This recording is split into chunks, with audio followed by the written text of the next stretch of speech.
Assalamualaikum warahmatullahi wabarakatuh. Selamat datang kembali di channel saya, Trisan Channel. Oke, kali ini saya akan melanjutkan membaca sebuah buku yang berjudul Sebuah Seni untuk Bersikap Bodoh Amat, Pendekatan yang Waras Demi Menjalani Hidup yang Baik, karya Mark Manson.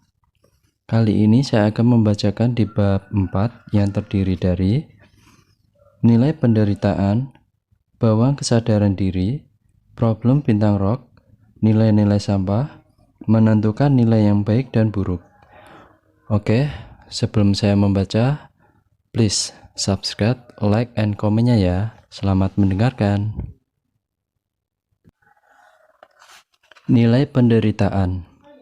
Di penghujung 1944, setelah hampir satu dekade perang, gelombang pasang berbalik arah menerpa Jepang.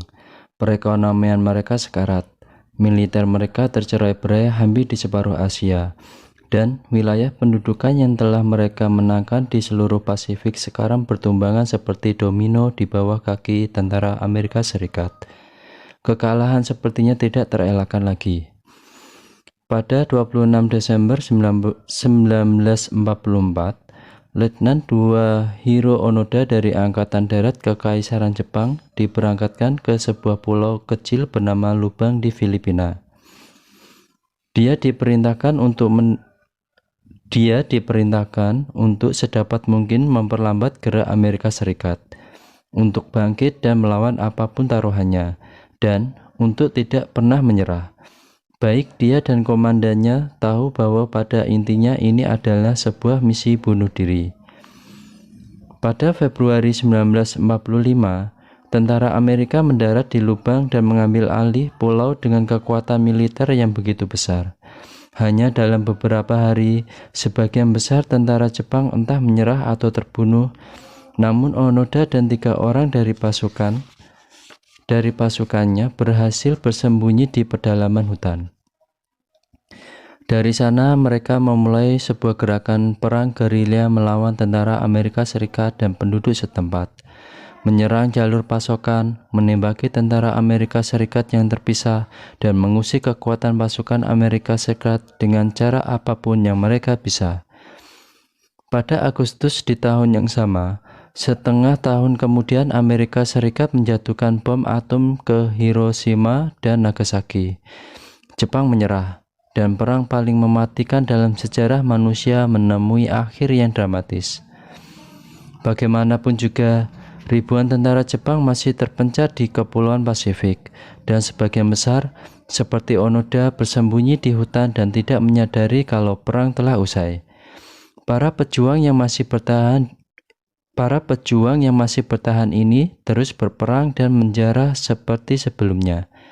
Ini merupakan masalah yang serius dalam upaya membangun kembali Asia Timur pasca perang, dan pemerintah dari setiap negara sepakat bahwa suatu tindakan harus diambil. Militer Amerika Serikat selaras dengan pemerintah Jepang, menjatuhkan ribuan selebaran di seluruh wilayah Pasifik, mengumumkan bahwa perang sudah berakhir dan sudah saatnya semua kembali ke rumah. Onoda dan orang-orangnya seperti banyak lainnya mendapatkan dan membaca selebaran tersebut, tapi tidak seperti kebanyakan orang.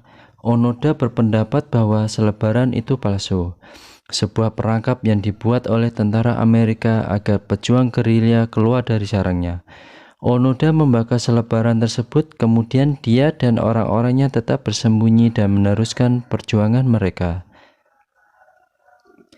5 tahun berlalu, selebaran sudah lama dihentikan, dan sebagian besar tentara Amerika telah lama pulang. Penduduk asli Pulau Lubang berusaha kembali menjalani aktivitas normal mereka, seperti petani dan melaut. Namun, Hiro Onoda dan pengikut setianya masih menembaki petani, membakar tanaman mereka, mencuri ternak mereka, dan membunuh penduduk lokal yang mengembara terlalu jauh ke dalam belantara. Pemerintah Filipina membuat selebaran baru dan menyebarkan ke seluruh penjuru hutan.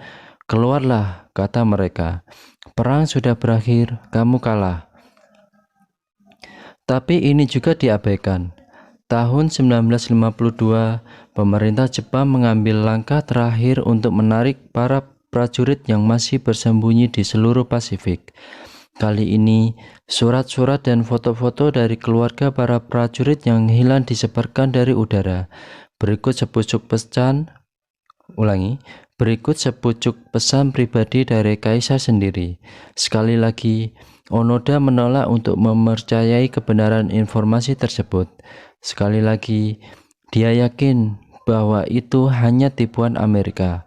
Sekali lagi, dia dan orang-orangnya bangkit dan melanjutkan perjuangan.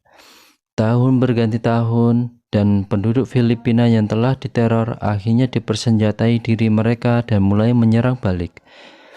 Tahun 1959, salah satu pengikut Onoda menyerahkan diri, seorang lain terbunuh, dan satu dekade berikutnya, orang kepercayaan Onoda terakhir bernama Kozuka ditembak mati polisi setempat saat membakar sawah. Sembari masih mengobarkan peperangan melawan penduduk setempat setelah tepat seperempat abad penuh Perang Dunia II berakhir. Onoda setelah menghabiskan lebih dari separuh hidupnya di hutan lubang kini sendirian. Tahun 1972, kabar matinya Kozuka berembus sampai ke Jepang dan menimbulkan suatu kegaduhan.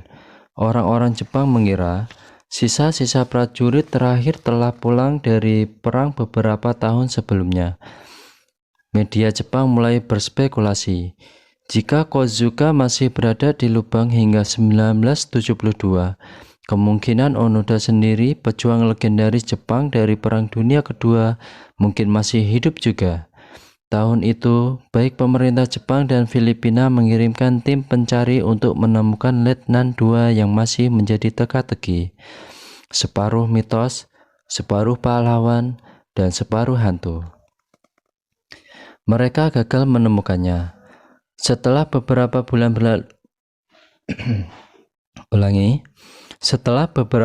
berlalu, kisah Letnan Onoda berubah menjadi sebuah legenda urban di Jepang.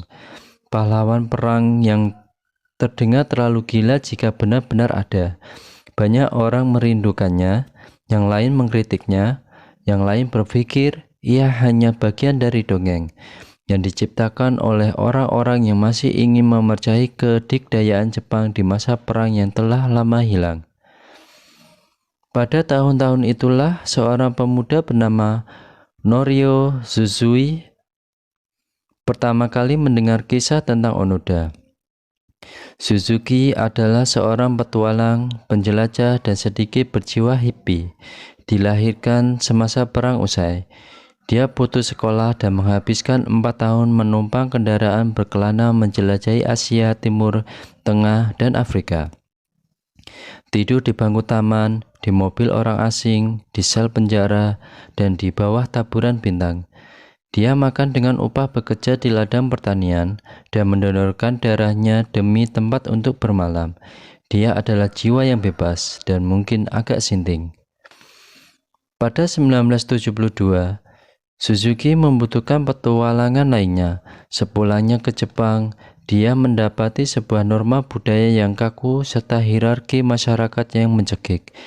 Dia membenci sekolah. Dia tidak betah bekerja. Dia ingin kembali ke jalanan, kembali menyendiri. Bagi Suzuki, legenda Hiro Onoda menjadi jawaban atas masalahnya. Mengejar Onoda akan menjadi petualangan yang baru sekaligus hebat. Suzuki percaya bahwa ia akan menjadi orang pertama yang mampu menemukan Onoda. Pasti, tim pencari yang digawangi pemerintah Jepang, Filipina, dan Amerika belum mampu menemukan Onoda. Polisi setempat telah mengobrak-abrik rimba hampir selama 30 tahun tanpa hasil. Ribuan selebaran tidak pernah mendapat tanggapan, tapi bodoh amat. Si pemuda hippie dan putus kuliah ini akan menjadi orang pertama yang menemukannya. Tanpa diperlengkapi dengan senjata dan pelatihan pengintaian atau pengetahuan perang taktis sedikit pun, Suzuki pergi ke lubang dan mulai mengembara menjelajahi rimba sendirian. Strateginya meneriakkan nama Onoda sekeras mungkin dan mengatakan kepadanya bahwa kaisar mencemaskan dirinya.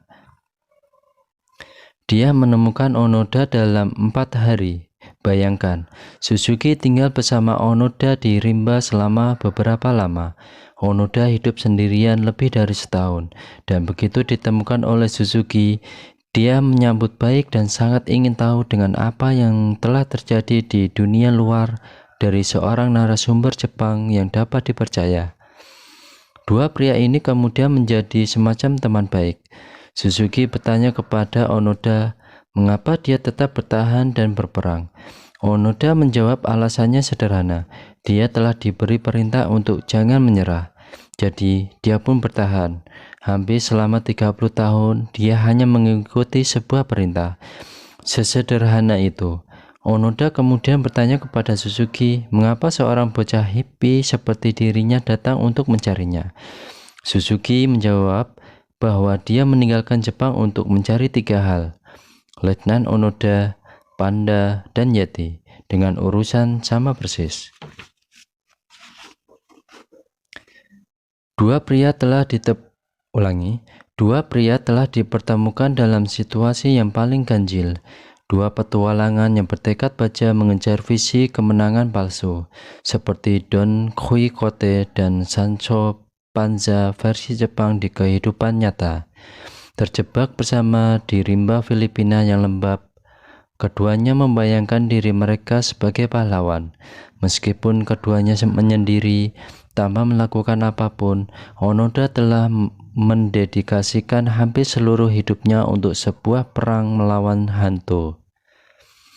Suzuki demikian juga. Setelah menemukan Hiro Onoda dan panda, dia meninggal beberapa tahun berikutnya di pegunungan Himalaya dalam misi pencarian yeti. Manusia sering memilih untuk membuktikan porsi besar hidup mereka demi alasan-alasan yang tampaknya tidak berfaedah atau merusak. Secara sekilas, alasan tersebut tampak tidak masuk akal. Sulit membayangkan bagaimana Onoda bisa kerasan di pulau itu selama 30 tahun, bertahan hidup dengan makan serangga dan hewan pengerat, tidur di tanah, membunuh penduduk dekade demi dekade, atau mengapa Suzuki nekat berjalan kaki menyongsong kematiannya sendiri, tanpa uang, tanpa teman, dan tanpa tujuan selain mengejar yeti khayalan. Di suatu kesempatan dalam kehidupannya, Onoda mengatakan bahwa dia tidak menyesali satu hal pun. Dia mengklaim bahwa dia bangga akan pilihannya dan waktu yang dihabiskan di lubang. Dia menyatakan bahwa merupakan sebuah kehormatan untuk membaktikan hidupnya dalam porsi yang cukup besar demi sebuah kekaisaran yang tidak eksis. Suzuki, jika saja ia berhasil bertahan hidup, sepertinya akan mengatakan hal yang serupa, bahwa dia melakukan sama persis dengan apa yang dicita-citakannya, bahwa ia sama sekali tidak menyesal. Kedua manusia ini telah memilih penderitaan mereka masing-masing. Hiro Onoda memilih untuk menderita demi kesetiaan terhadap kekaisaran yang sudah musnah. Suzuki memilih untuk menderita demi sebuah petualangan. Meski penuh resiko bagi kedua pria ini, penderitaan mereka bermakna sesuatu. Ia memenuhi sebuah alasan besar di baliknya, dan karena memiliki arti mereka mampu menanggung derita itu atau bahkan menikmatinya. Jika penderitaan tidak bisa ditolak, jika permasalahan dalam kehidupan kita tidak dapat dihindari, pertanyaan yang harus kita ajukan bukan bagaimana saya menghentikan penderitaan, tapi mengapa saya menderita, demi tujuan apa. Hiro Onoda kembali ke Jepang pada 1974 dan menjadi semacam selebriti di kampung halamannya. Dia mondar-mandir di berbagai acara talk show dan stasiun radio. Para politisi berebut menjabat tangannya.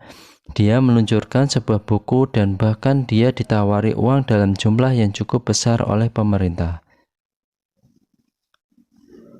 Namun apa yang ditemuinya saat kembali ke Jepang membuatnya bergidik.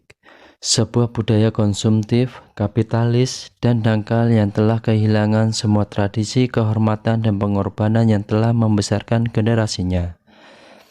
Onoda berusaha memanfaatkan posisinya yang mendadak terkenal untuk menegakkan nilai-nilai tradisional Jepang. Namun dia ibarat suara sumbang bagi masyarakat modern ini. Dia lebih dipandang sebagai sebuah objek pameran ketimbang seorang budayawan yang mumpuni. Seorang pria Jepang yang baru saja keluar dari sebuah kapsul waktu yang membuat semua orang tercengang seperti sebuah pusaka di dalam museum. Dan yang menjadi ironi di atas sebuah ironi adalah kini Onoda menjadi jauh lebih tertekan ketimbang saat masih berada di hutan selama bertahun-tahun. Setidaknya selama di hutan hidupnya dibaktikan untuk sesuatu, bermakna sesuatu, itu membuatnya mampu menanggung penderitaan, bahkan semacam menginginkannya. Namun sekembalinya ke Jepang, yang dalam pandangannya menjadi sebuah bangsa yang kosong, yang dipenuhi dengan kaum hippies dan wanita berpakaian longgar seperti bangsa barat, dia disuguhi kebenaran yang tidak dapat dielakkan, bahwa perjuangannya sama sekali sia-sia.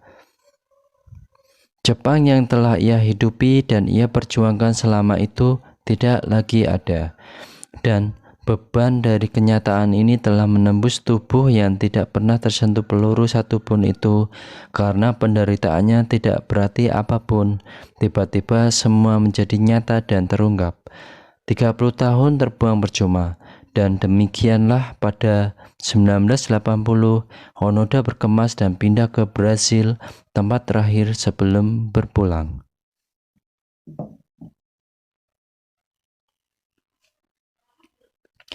Bawang kesadaran diri. Kesadaran diri ibarat sesiung bawang, punya banyak lapisan, dan semakin cepat Anda kupas lapisan demi lapisan, Anda akan semakin cepat mulai menangis tanpa disangka-sangka. Katakanlah lapisan pertama bawang kesadaran diri adalah pemahaman yang sederhana terhadap emosi seseorang. Seperti inilah jika saya senang, ini membuat saya sedih, ini memberi saya harapan.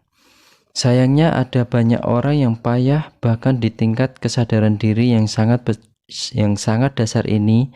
Saya tahu karena saya adalah salah satu di antara mereka. Saya dan istri saya terkadang saling menimpali seperti ini. Dia, kamu kenapa? Saya, nggak ada yang salah, nggak ada apa-apa. Dia, nggak, pasti ada sesuatu yang salah, utarakan saja. Saya, aku baik-baik saja, sungguh. Dia, yakin, kelihatannya kamu marah. Saya, sambil tertawa kaku, oh iya? Enggak kok, aku baik-baik saja, serius. 30 menit kemudian, saya, dan itulah alasannya mengapa aku sangat kesal. Dia bertingkah seakan-akan aku tidak pernah ada. Kita semua memiliki titik-titik kekurang pekaan emosional. Titik-titik itu muncul karena berpautan dengan emosi-emosi yang dianggap tidak pantas untuk dibiarkan berkembang. Perlu latihan dan usaha bertahun-tahun untuk bisa mahir mengenali apa saja kekurang pekaan emosional yang ada dalam diri kita, dan kemudian mengekspresikan emosi-emosi yang terpengaruh itu secara tepat. Tindakan ini sangat penting dan layak dicoba. Lapisan kedua dari bawang kesadaran diri adalah kemampuan untuk bertanya, mengapa kita merasakan emosi tertentu? Pertanyaan, mengapa ini sulit dan kadang perlu berbulan-bulan atau bahkan bertahun-tahun untuk pada akhirnya bisa mendapatkan jawaban secara konsisten dan akurat. Sebagian besar orang perlu menemui sejumlah ahli terapi hanya untuk mendengar pertanyaan-pertanyaan ini dilontarkan pertama kalinya.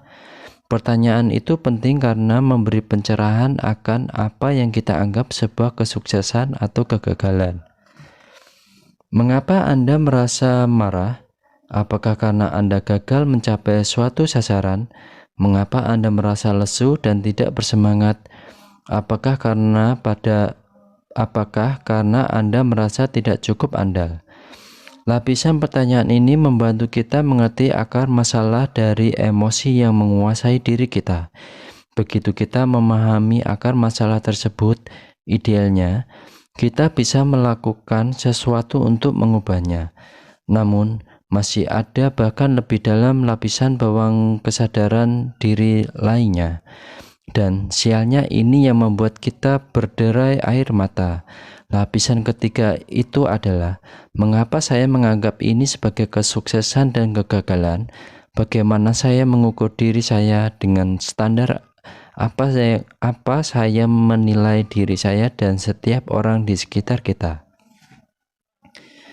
Tingkat ini yang memerlukan pertanyaan dan usaha yang terus-menerus luar biasa sulit diraih. Tetapi inilah hal yang paling penting karena nilai-nilai yang kita pegang menentukan hakikat permasalahan kita, dan hakikat dari permasalahan kita menentukan kualitas hidup kita. Nilai mendasari segala hal yang berhubungan dengan diri kita dan apa yang kita lakukan. Jika nilai-nilai yang kita anut tidak bermanfaat, jika apa yang kita anggap sebagai sebuah kesuksesan atau kegagalan dipilih dengan gegabah, apapun yang dibangun berdasarkan nilai-nilai tersebut, pikiran, emosi, perasaan, sehari-hari, semuanya akan rusak. Setiap hal yang ada dalam benak dan perasaan kita mengenai sesuatu keadaan pada akhirnya kembali pada seberapa bernilainya hal tersebut dalam pemahaman kita masing-masing. Sebagian besar orang kelimpungan menjawab pertanyaan mengapa ini secara akurat, dan ini menghalangi mereka untuk mencapai pemahaman yang lebih dalam atas nilai-nilai mereka anut sendiri. Tentu, mereka mungkin mengatakan kalau mereka menghargai kejujuran dan persahabatan sejati.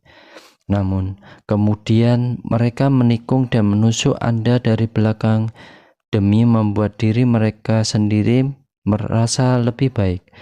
Orang-orang mungkin mempersepsikan diri mereka kesepian. Namun, ketika mereka bertanya kepada diri sendiri, mengapa mereka merasa kesepian, mereka cenderung menyalahkan orang lain. Semua orang kejam. Tidak ada seorang pun yang cukup cakap atau pandai yang memahami mereka, dan karena itu mereka lebih baik menghindari masalah mereka jauh-jauh ketimbang mencari jalan keluarnya. Bagi beberapa orang, itu dianggap sebagai kesadaran diri, self-awareness.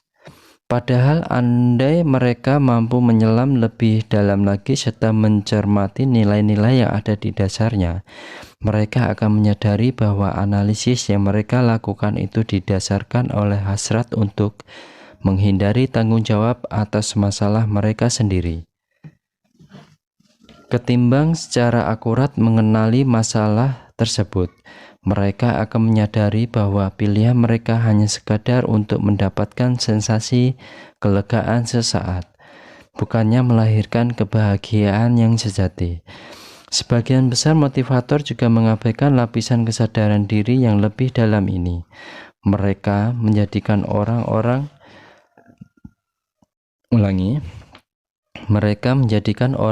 miskin sebagai klien mereka karena orang-orang itu ingin menjadi kaya, lalu mereka memberi segala jenis saran tentang bagaimana mendapatkan penghasilan yang lebih besar, dan mengabaikan pertanyaan dasar yang sangat bernilai.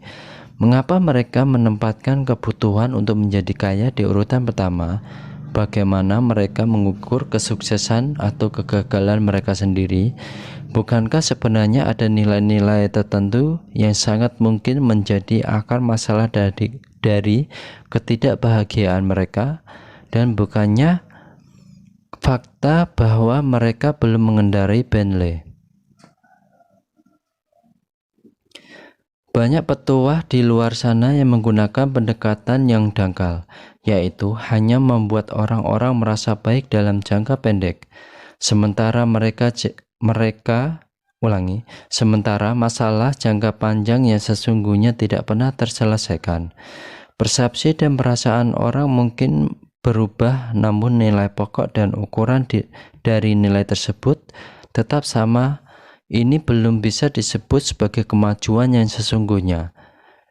Ini hanya cara lain untuk merasa seolah-olah gembira. Bertanya kepada diri sendiri secara jujur itu sulit. Anda harus mengajukan kepada diri Anda sendiri pertanyaan yang tidak nyaman untuk dijawab. Kenyataannya, sesuai pengalaman saya, semakin tidak nyaman sebuah jawaban, semakin ia mendekati kenyamanan yang sebenarnya. Luangkan waktu dan pikirkan sesuatu yang sungguh membuat Anda muak. Sekarang, tanya diri Anda mengapa hal itu mengganggu Anda. Kemungkinan Anda akan memberikan jawaban berupa suatu pengalaman kegagalan atau semacamnya. Kemudian, amati pengalaman kegagalan tersebut dan bertanyalah kepada diri Anda mengapa jawaban itu kelihatan benar. Bagaimana jika kegagalan tersebut bukanlah sungguh-sungguh sebuah kegagalan? Bagaimana jika selama ini ada yang salah terhadap persepsi Anda atas suatu kegagalan? Berikut ini adalah sebuah contoh dari pengalaman saya sendiri. Jengkel rasanya waktu abang saya tidak membalas SMS atau email. Mengapa? Karena rasanya dia tidak peduli dengan saya. Mengapa saya harus setuju dengan alasan itu? Karena jika dia ingin membangun suatu relasi, dia tidak akan keberatan meluangkan waktu 10 detik saja sehari untuk menghubungi saya. Mengapa kurang terjalinnya relasi antara kalian berdua terasa seperti sebuah kegagalan? Karena kami bersaudara. Seharusnya kami punya hubungan yang kuat. Karena kami bersaudara, seharusnya kami punya hubungan yang baik. Ada dua hal yang patut dicermati di sini. Nilai yang saya pegang erat dan pengukur untuk menilai kemajuan saya mencapai nilai tersebut. Nilai yang saya anut sesama saudara seharusnya mempunyai hubungan yang baik hubungan yang baik satu sama lain. Ukuran saya dihubungi lewat telepon atau email. Beginilah saya mengukur kesuksesan saya sebagai seorang wisuda. Beginilah saya mengukur kesuksesan saya sebagai seorang saudara. Dengan memegang ukuran ini, saya merasa diri saya gagal, yang ada kalanya menghancurkan Sabtu pagi saya. Kita bahkan dapat menggali lebih dalam lagi dengan mengulangi prosesnya. Mengapa saudara harus memiliki hubungan yang baik? Karena mereka keluarga dan keluarga harus erat. Mengapa saya harus setuju? Karena Anda mendahulukan keluarga Anda sebelum orang lain. Mengapa pendapat tersebut benar? Karena memiliki hubungan yang dekat dengan keluarga adalah sesuatu yang normal dan sehat, dan saya tidak memilikinya. Dengan penguraian seperti di atas, saya menyatakan dengan gamblang nilai yang mendasar dalam hidup saya. Memiliki hubungan yang baik dengan abang saya, namun saya masih perlu berusaha keras mengukur ukuran yang saya gunakan.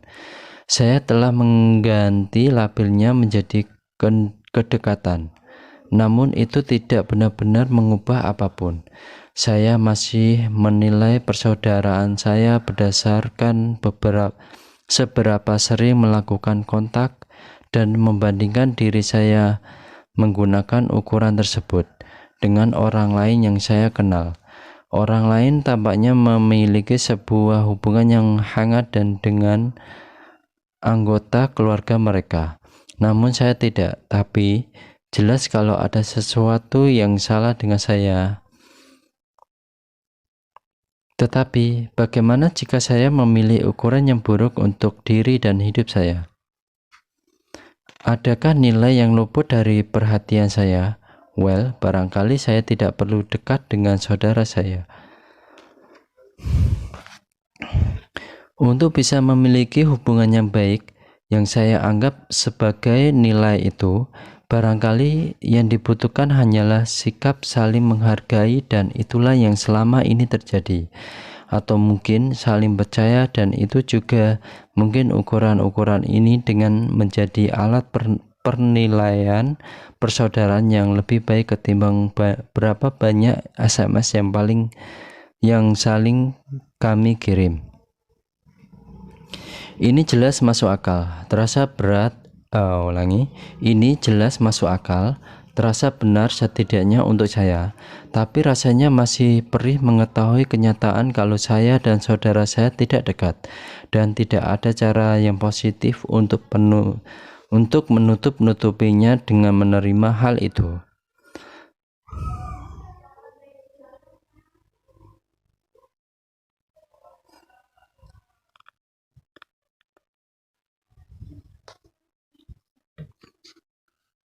Ulangi, dengan menerima hal ini tetap tidak ada trik khusus yang membuat Anda seolah tanpa ideal. Memang kadang saudara, bahkan saudara yang saling menyayangi, tidak memiliki hubungan yang dekat, dan itu tidak masalah. Sulit untuk menerima hal ini pada awalnya, tapi itu tidak apa-apa. Situasi objektif yang menimpa Anda saat ini tidak sepenting cara pandang Anda terhadap situasi tersebut. Bagaimana Anda memilih cara untuk mengukur situasi tersebut dan menilainya? Masalah mungkin tidak dapat dielakkan, namun makna dari setiap masalah bisa dikelola. Kita harus mengendalikan makna di balik permasalahan kita seturut persepsi yang telah kita pilih, seturut standar yang telah kita tentukan untuk mengukurnya. Problem bintang rock. Pada 1983, seorang gitaris muda bertalenta dikeluarkan dari bandnya dengan cara yang paling buruk yang pernah ada. Band tersebut baru saja menandatangani sebuah kesepakatan rekaman, dan mereka akan merekam album pertama mereka. Tetapi, beberapa hari sebelum rekaman dimulai, band menyuruh sang gitaris untuk keluar. Tanpa peringatan, tanpa pembicaraan, tanpa ledakan yang dramatis, mereka benar-benar membangunkannya di suatu hari dan memberinya tiket bis untuk pulang. Saat duduk dalam bis yang membawanya kembali ke Los Angeles dari New York, si gitaris terus bertanya kepada dirinya sendiri, bagaimana ini bisa terjadi? Kesalahan apa yang saya lakukan? Apa yang akan saya lakukan sekarang? Kontrak rekaman tidak jatuh dari langit begitu saja, khususnya untuk band metal baru. Apakah dia telah kehilangan satu-satunya kesempatan? Namun pada waktu bis sampai di LA, gitaris ini tidak lagi mengasihani dirinya sendiri dan telah berikrar untuk membuat band baru. Dia memutuskan bahwa band barunya nanti akan sangat sukses sehingga band lamanya akan menyesali keputusan mereka selamanya. Dia akan menjadi begitu terkenal sehingga mereka, band lama, akan merasa bersalah selama beberapa dekade melihatnya di TV, mendengarnya di radio, melihat posternya di jalan-jalan, dan fotonya di beberapa majalah.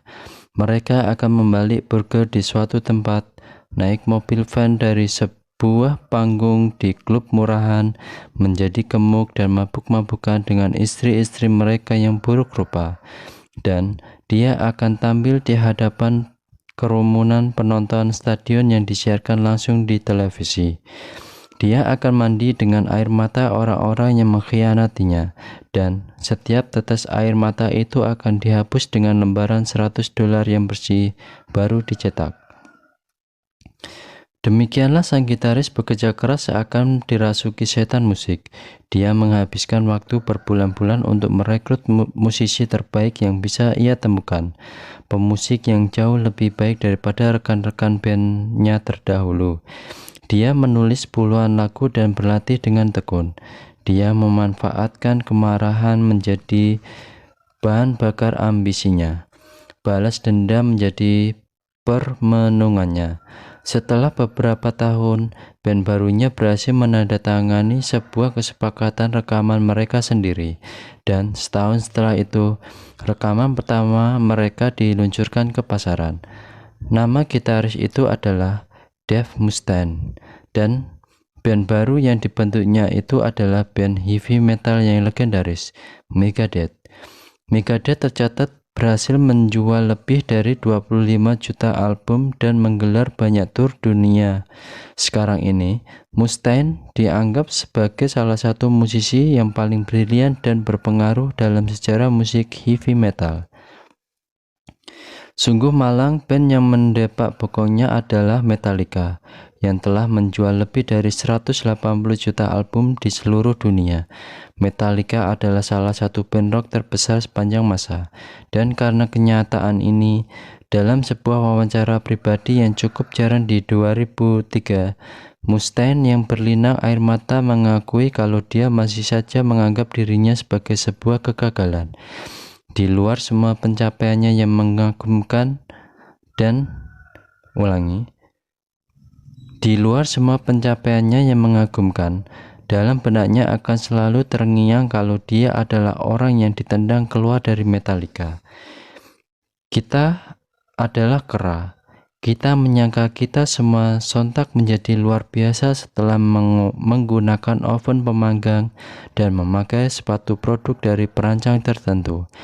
Padahal kita hanya sekelompok kera yang dibungkus ornamen yang mahal, dan karena kita adalah kera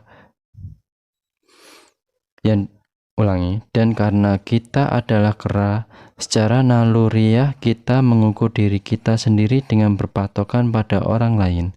Dan untuk mencari status, pertanyaannya bukan apakah kita mengevaluasi diri kita berdasarkan pencapaian orang lain, namun pertanyaannya adalah dengan standar apa kita mengukur diri kita sendiri. Dave Mustaine, entah sadar atau tidak, telah mengukur dirinya entah lebih sukses dan populer dibandingkan Metallica atau tidak. Pengalaman dikeluarkan dari mantan bandnya sangat menyakitkan, sehingga dia menggunakan sukses seperti Metallica sebagai alat untuk mengukur dirinya dan karir musiknya. Meskipun telah memanfaatkan suatu peristiwa buruk menjadi sesuatu yang positif, seperti yang dilakukan Mustaine dengan Megadeth, pilihannya menggunakan kesuksesan Metallica sebagai alat pengukur hidupnya justru terus menyakiti dirinya sepuluhan tahun berikutnya. Meskipun mendapatkan uang dan penggemar serta pujian, dia masih menganggap dirinya sebagai suatu kegagalan. Sekarang, Anda dan saya bisa saja melihat situasi yang dihadapi Dave Mustaine dan tertawa. Inilah pria yang memiliki jutaan dolar, ratusan ribu penggemar yang memujinya, karir yang sesuai dengan keinginannya, dan masih saja matanya sembab menyaksikan teman-teman rock lawasnya 20 tahun yang lalu jauh lebih terkenal daripada dirinya. Itu karena Anda dan saya memiliki nilai yang berbeda dari Mustaine, dan kita mengukur diri kita dengan ukuran yang berbeda. Ukuran kita mungkin lebih seperti, saya tidak mau bekerja untuk orang yang saya benci, atau saya ingin mendapatkan uang yang cukup agar bisa menyekolahkan anak saya di tempat yang bagus, atau saya sudah cukup senang tidak bangun tidur di saluran pembuangan air. Dan jika menerapkan ukuran-ukuran tersebut, tentu Mustaine adalah orang yang sukses. Tidak dapat dibayangkan, luar biasa besar. Sebaliknya, jika menggunakan ukuran Mustaine menjadi lebih populer dan sukses daripada Metallica, dia adalah sebuah kegagalan. Nilai yang kita pegang menentukan ukuran yang kita gunakan untuk menilai diri kita sendiri dan orang lain. Nilai yang dipegang Onoda tentang kesetiaan kepada Kekaisaran Jepanglah yang menahannya berada di lubang selama hampir 30 tahun. Tapi nilai yang sama juga membuatnya merasa pedih ketika pulang ke Jepang. Ukuran Mustaine yang menjadi lebih baik daripada Metallica sepertinya membantu karir musiknya sukses luar biasa pesat. Namun, ukuran yang sama juga menyiksanya di balik keberhasilannya. Jika Anda ingin mengubah cara Anda memandang permasalahan Anda harus mengubah nilai yang Anda pegang dan atau bagaimana Anda mengukur kegagalan atau kesuksesan. Sebagai contoh, mari kita perhatikan seorang musisi lain yang dikeluarkan dari band. Aneh, karena kisahnya seperti menggemakan Dave Mustaine, meskipun ini terjadi 2 dekade sebelumnya. Pada 1962, ketika itu ada desas-desus tentang sebuah band asal Liverpool, Inggris yang sedang meroket. Band ini punya potongan rambut yang lucu dan punya nama yang lebih lucu lagi. Namun, musik mereka tidak dapat dipungkiri sangat bagus dan pada akhirnya menarik minat industri musik. Ada John, vokalis utama dan penulis lagu. Paul, pemain bass romantis berwajah imut. George, gitaris utama yang pemberontak dan seorang pemain drum. Orang yang disebut terakhir ini dinilai memiliki rupa yang paling tampan di antara mereka berempat. Gadis-gadis menggilainya dan wajahnya lah yang pertama kali muncul di majalah. Dia adalah anggota kelompok yang paling profesional juga. Dia tidak memakai obat-obatan, tidak gonta-ganti pacar. Bahkan ada beberapa petinggi di industri musik yang berpikir kalau dia lebih cocok menjadi wajah dari band itu bukan John atau Paul. Namanya Pete Best.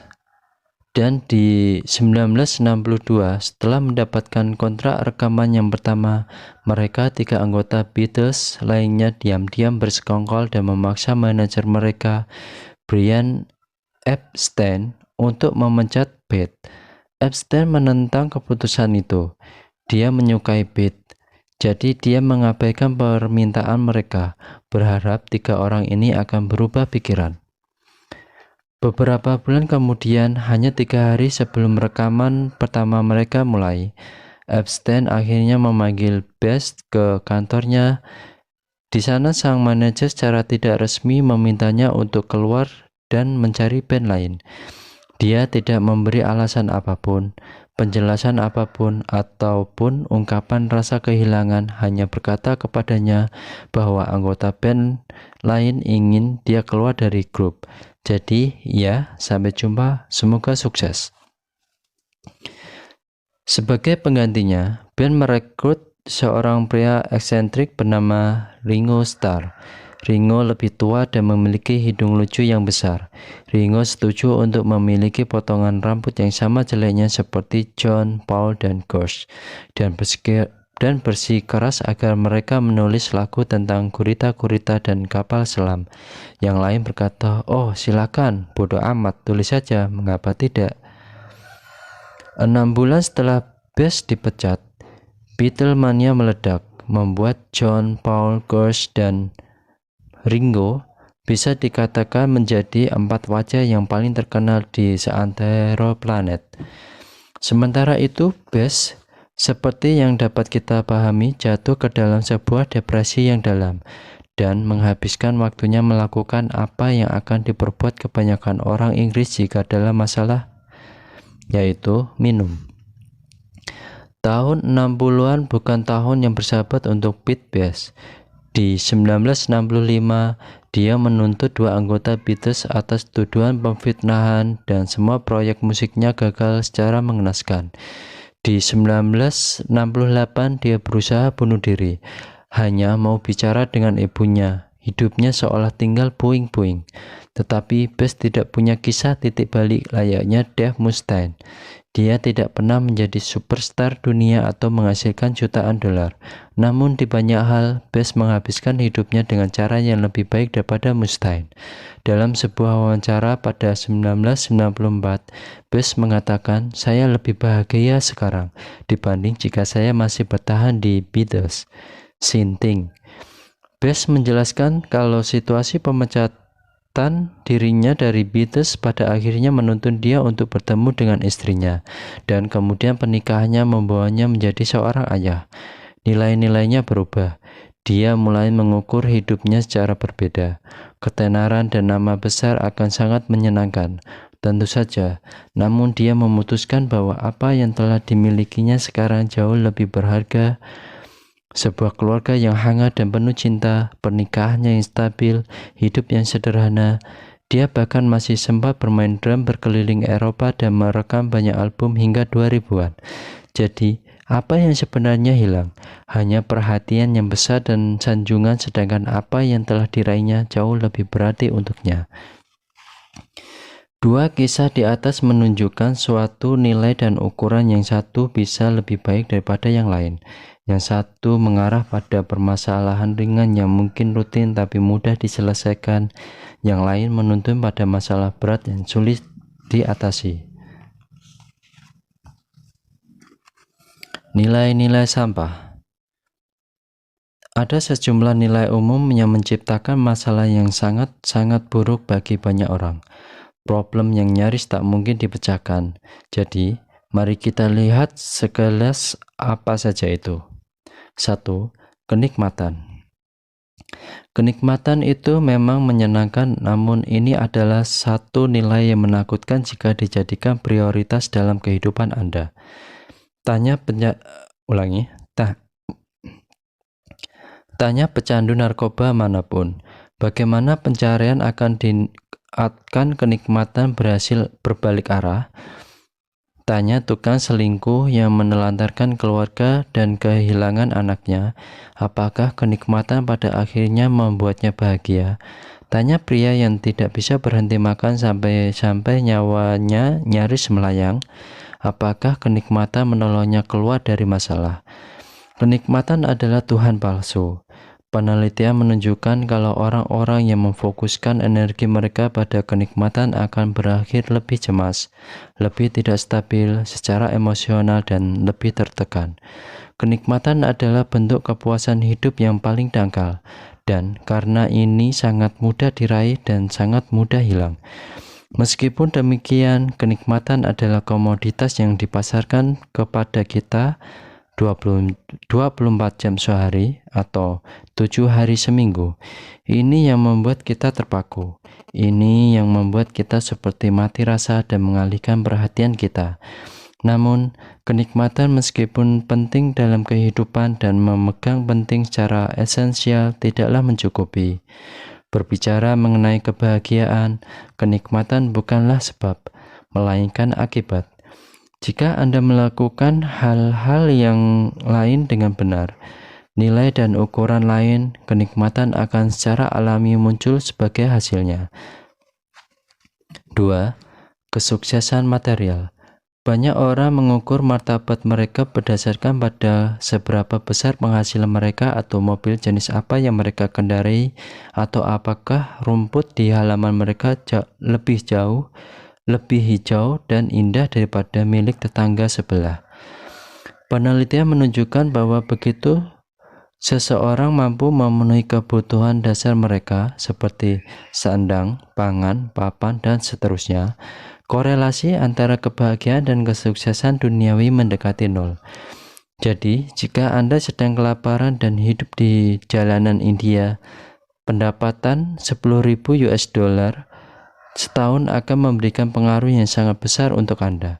Namun, jika Anda adalah bagian dari kelas menengah di sebuah negara berkembang, uang sebesar $10.000 setahun tidak akan berpengaruh banyak. Dalam artian, itu sama saja kerja mati-matian, pulang malam ditambah lembur di akhir pekan, tanpa ada faedah sama sekali. Masalah lain yang muncul jika penilaian kita terhadap kesuksesan material terlalu berlebihan adalah bahaya untuk meletakkan nilai ini di atas semua nilai lainnya, seperti kejujuran, anti kekerasan, dan kasih sayang. Ketika orang-orang mengukur diri mereka tidak berdasarkan perilaku, melainkan oleh aneka simbol status yang mampu mereka kumpulkan, bukan hanya mereka adalah orang yang dangkal, namun kemungkinan mereka ini orang-orang bangsat. 3. Selalu benar. Otak kita adalah mesin yang tidak efektif. Secara konsisten, kita membuat asumsi yang buruk, peluang yang keliru, ingatan yang salah terhadap suatu fakta, bias kognitif, dan keputusan berdasarkan gejolak emosi. Sebagai manusia, kita berbuat salah secara cukup konstan. Ulangi, sebagai manusia, kita berbuat salah secara cukup konstan. Sehingga jika ukuran kesuksesan hidup kita adalah menjadi benar, maka jangan heran kalau Anda akan kerepotan merasionalisasi semua kekeliruan yang terjadi pada diri Anda. Faktanya, orang-orang mendasarkan penghargaan diri mereka pada ambisi untuk selalu benar, menghalangi diri mereka sendiri untuk bisa belajar dari kesalahan itu sendiri. Mereka menjadi kurang mampu mengambil satu sudut pandang baru dan berempati terhadap orang lain. Mereka menutup diri mereka sendiri terhadap informasi yang baru dan penting. Akan jauh lebih membantu jika Anda mengasumsikan diri Anda tidak paham dan tidak tahu banyak. Ini menjaga Anda untuk tidak terikat oleh segala bentuk takhayul atau keyakinan-keyakinan yang tidak berdasar, dan membuat Anda tetap berada dalam situasi yang konstan untuk terus belajar dan tumbuh. 4. Tetap positif. Kemudian ada beberapa orang yang mengukur hidupnya dari sejauh mana mereka mampu untuk menjadi selalu positif. Dalam hampir semua hal, kehilangan pekerjaan Anda, bagus, inilah peluang untuk mengeksplorasi minat Anda. Suami selingkuh dengan saudara Anda, ya, setidaknya Anda belajar kalau dia berarti dalam hidup Anda. Anak Anda sekarat akibat kanker tenggorokan, setidaknya Anda tidak perlu membiayai kuliahnya lagi. Meskipun ada sebuah ungkapan apapun yang terjadi, tetaplah optimis. Sejatinya kadang hidup menyebalkan dan hal paling sehat untuk dilakukan adalah mengakuinya. Pengingkaran terhadap emosi negatif menuntun kita untuk mengalami emosi negatif yang lebih dalam dan berkepanjangan, serta disfungsi emosional. Terus-menerus bersikap positif justru merupakan salah satu bentuk pengelakan terhadap masalah, dan bukan cara yang tepat untuk menyelesaikannya.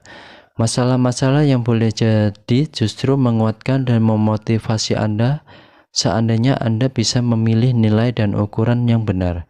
Ini sederhana. Sungguh, aneka kegagalan orang-orang yang membuat kita kesal, kecelakaan terjadi.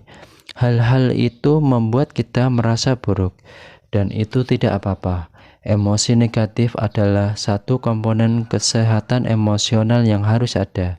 Menyangkal sisi negatif tersebut sama dengan mengekalkan masalah, bukannya menyelesaikannya. Trik untuk emosi negatif adalah 1. Mengekspresikan dalam suatu cara yang dapat diterima dan sehat secara sosial, dan 2. Mengungkapkan dalam suatu cara yang selaras dengan nilai-nilai Anda. Contoh sederhana, nilai yang saya pegang adalah anti kekerasan. Karena itu, ketika saya marah terhadap seseorang, saya mengungkapkan kemarahan tersebut. Namun saya juga menegaskan untuk tidak memukul wajah seseorang. Ide yang radikal saya tahu, namun kemarahan bukanlah masalahnya. Kemarahan itu alami, kemarahan adalah bagian dari kehidupan. Kemarahan bisa dikatakan cukup menyehatkan di banyak situasi. Ingat, emosi hanya suatu umpan balik. Paham kan bedanya? Memukul seseorang tepat di mukalah yang jadi masalah, bukan kemarahan itu sendiri. Kemarahan hanyalah pembawa pesan dari pukulan saya yang melayang ke wajah Anda. Jangan salahkan Jangan salahkan pembawa pesannya, salahkan pukulan saya atau wajah Anda. Saat kita memaksa diri kita untuk tetap positif sepanjang waktu, kita mengingkari kalau keberadaan masalah itu, dan ketika kita menyangkal masalah kita menihilkan kesempatan yang kita miliki untuk menyelesaikan masalah dan menjadi bahagia. Permasalahan membuat hidup kita lebih bermakna dan penting. Karena itu, menghindari masalah justru menuntun kita kepada suatu kondisi yang hampa makna, bahkan meskipun di satu sisi menyenangkan.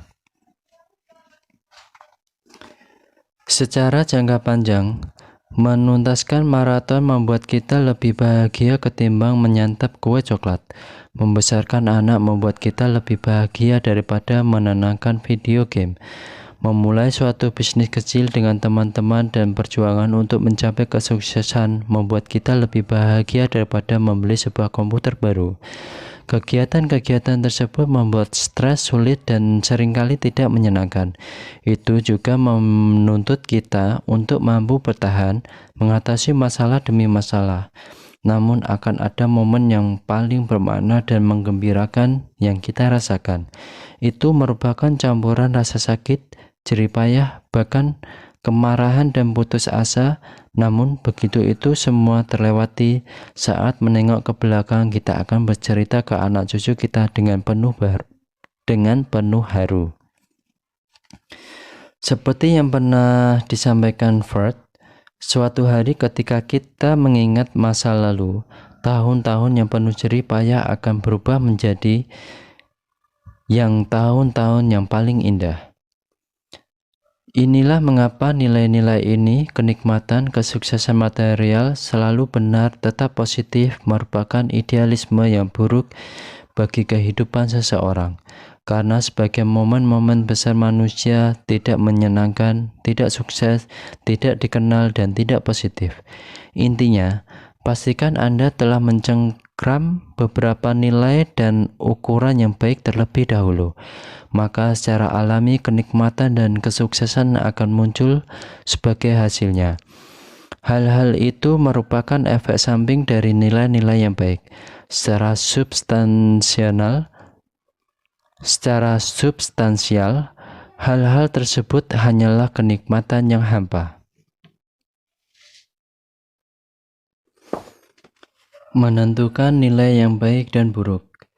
Nilai-nilai yang baik: 1. Berdasarkan pada kenyataan. 2. Membangun secara sosial. Dan 3. Segera dan dapat dikendalikan. Nilai-nilai yang buruk: 1. Tahayul. 2. Merusak secara sosial. Dan 3. Tidak segera dan tidak dapat dikendalikan. Kejujuran merupakan suatu nilai yang baik karena ini adalah sesuatu yang dapat sepenuhnya Anda kendalikan. Ini mencerminkan kenyataan, dan ini memberikan manfaat bagi orang lain. Bahkan jika ini kadang tidak menyenangkan, popularitas di sisi lain merupakan nilai yang buruk. Jika itu menjadi nilai Anda, dan jika ukuran Anda adalah menjadi cowok atau cewek yang paling populer di pesta dansa, banyak dari apa yang terjadi akan berada di luar kendali Anda. Anda tidak tahu siapa saja yang ada di sana, dan kemungkinan Anda tidak akan mengenal setengah dari antara mereka. Keduanya, nilai atau ukuran tidak berdasar pada kenyataan. Anda mungkin merasa terkenal atau tidak terkenal, namun di saat yang bersamaan, pada kenyataannya, Anda benar-benar tidak punya petunjuk apapun tentang apa yang dipikirkan orang lain terhadap Anda. Dalam kurung, catatan. Orang yang takut terhadap apa yang dipikirkan orang lain tentang diri mereka sesungguhnya ketakutan jika semua hal buruk yang mereka pikirkan tentang diri mereka berbalik ke arah mereka. Beberapa contoh nilai yang baik: sehat, kejujuran, inovasi, peka, membela diri sendiri, membela orang lain, penghargaan diri, rasa ingin tahu, amal, kerendahan hati, kreativitas. Beberapa contoh nilai yang buruk: tidak sehat, dominasi melalui manipulasi atau kekerasan, gonta-ganti pasangan, senantiasa merasa senang, selalu menjadi pusat perhatian, tidak mau kesepian, disenangi semua orang, menjadi kaya demi menjadi kaya, mengorbankan hewan-hewan kecil untuk dewa-dewa pagan. Anda akan mencermati bahwa nilai yang baik sehat didapatkan secara internal. Sesuatu seperti kreativitas atau kerendahan hati dapat dialami saat ini juga. Anda hanya harus mengarahkan benak Anda dengan suatu cara agar dapat mengalaminya. Nilai-nilai ini bersifat segera dan dapat dikendalikan serta menghubungkan Anda dengan dunia melebihi yang bisa Anda bayangkan. Nilai-nilai buruk biasanya bersandar pada peristiwa eksternal: terbang dengan jet pribadi, selalu dinilai benar, memiliki sebuah unit rumah di Bahama, makan cannoli sambil digerayangi 3 penari bugil. Nilai buruk, meskipun kadang memberikan kesenangan atau kenikmatan, berada di luar kendali Anda dan sering memakai alat yang secara sosial merusak atau bersifat takhayul untuk bisa mencapainya. Nilai adalah tentang membuat prioritas. Setiap orang ingin cannoli yang lezat atau rumah di Bahama. Pertanyaannya adalah tentang prioritas Anda. Nilai apa yang Anda prioritaskan di atas nilai lainnya, dan yang karena mempengaruhi pengambilan keputusan Anda lebih dari nilai lainnya. Nilai tertinggi dari suatu Hiro Onoda adalah menyelesaikan kesetiaan dan pelayanannya kepada Kekaisaran Jepang. Nilai ini, andai kata Anda tidak dapat menangkapnya saat membaca kisahnya, lebih busuk daripada segulung sushi basi. Ini sungguh menciptakan masalah yang sangat besar bagi Hiro. Seperti dia terjebak di sebuah pulau terpencil di mana dia makan serangga dan cacing selama 30 tahun. Oh, dan dia juga terpaksa membunuh penduduk tidak bersalah. Jadi, meskipun faktanya Hiro melihat dirinya sebagai orang yang sukses, dan meskipun dia pada kenyataannya menghidupi ukurannya, saya rasa kita semua akan sepakat kalau hidupnya luar biasa kacau. Tidak seorang pun dari kita mau bertukar tempat dengannya. Demikian pula ketika diminta untuk mengomentari tindakannya. Dave Mustaine berhasil mencapai ketenaran dan nama besar, namun dia masih merasa sebagai sebuah kegagalan. Ini terjadi karena dia mengadopsi nilai yang buruk berdasarkan beberapa perbandingan yang tidak masuk akal terhadap kesuksesan orang lain.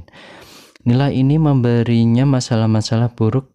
Sepertinya saya harus bisa menjual 150 juta kopi lagi, maka semuanya akan sempurna dan tur berikutnya harus di stadion. Masalah-masalah yang dalam benaknya harus dipecahkan agar bisa bahagia. Tidak heran dia sama sekali tidak bahagia. Sebaliknya dengan Pete Best, meskipun depresi dan kelimpungan setelah didepak dari Beatles, semakin beranjak dewasa dia belajar untuk membuat ulang prioritas atas nilai-nilai yang dianutnya. Karena ini, Best tumbuh menjadi pria yang sehat dan bahagia, dengan kehidupan yang sederhana dan keluarga yang luar biasa. Suatu hal yang ironisnya berusaha diraih atau dipertahankan 4 anggota Beatles dekade demi dekade lamanya. Ketika kita menganut nilai yang buruk, yaitu standar buruk yang kita terapkan bagi diri sendiri dan orang lain, pada intinya kita sedang mencurahkan perhatian pada hal-hal yang tidak penting, perkara-perkara yang dalam kenyataannya membuat hidup kita lebih buruk.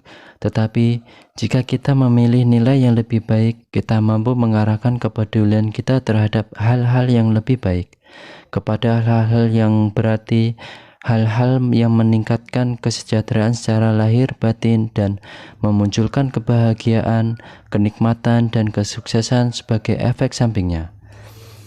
Singkat kata, Inilah yang dimaksud dengan self-improvement yang sesungguhnya, memprioritaskan nilai-nilai yang lebih baik, memilih hal yang lebih baik untuk dipedulikan.